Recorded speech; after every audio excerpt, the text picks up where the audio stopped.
मित्रों, हम सब जानते हैं अयोध्या के जिस प्रकरण में ये लोग चंदा चोरी की बात करते हैं, वहां चंदा चोरी नहीं, चढ़ावा से जुड़े हुए एक प्रकरण का मुद्दा आया था। श्री राम जन्मभूमि तीर्थ क्षेत्र ट्रस्ट ने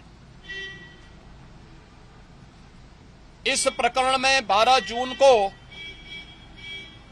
उत्तर प्रदेश सरकार को एक पत्र लिखा कि कतिपय समाचार पत्रों और मीडिया में इस प्रकार की सूचनाएं आई हैं और हम चाहते हैं कि इस प्रकरण की एक एसआईटी बनाकर के जांच करवा दी जाए। श्री राम जन्मभूमि तीर्थ क्षेत्र ट्रस्ट माननीय उच्चतम न्यायालय के द्वारा गठित एक धर्मार्थ ट्रस्ट है। राज्य सरकार इस मामले में कोई हस्तक्षेप बिना ट्रस्ट के आग्रह पर या माननीय न्यायालय के आदेश के बगैर कोई भी निर्णय नहीं ले सकती थी।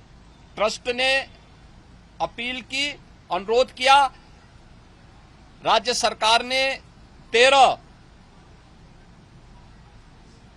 जून को स्वयं उनके अनुरोध के क्रम में एक एसआईटी गठित कर दी, जिसमें सचिव स्तर के एक सीनियर अधिकारी को एसआईटी का अध्यक्ष,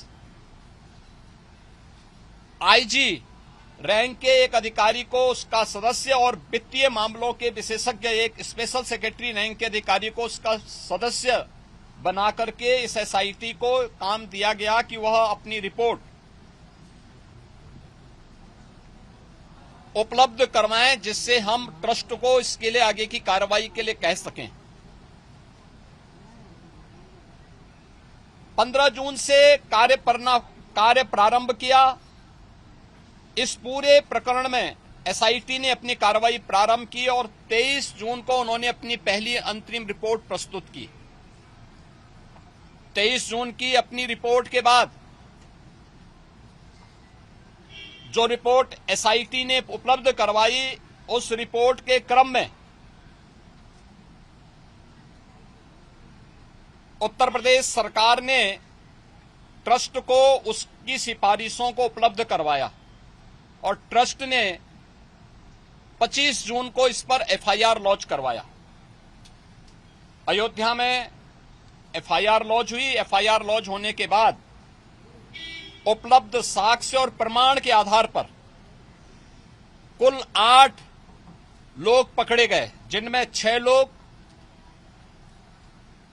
चढ़ावे से जुड़ी हुई धनराशि में चोरी करते हुए या धनराशि को इधर उधर करते हुए देखे गए। उस आधार पर कार्रवाई हुई। 2 लोग इस पूरे प्रकरण में जिनकी जिम्मेदारी थी, उन लोगों को और उसके साथ जोड़ करके यह 8 लोगों की गिरफ्तारी हुई।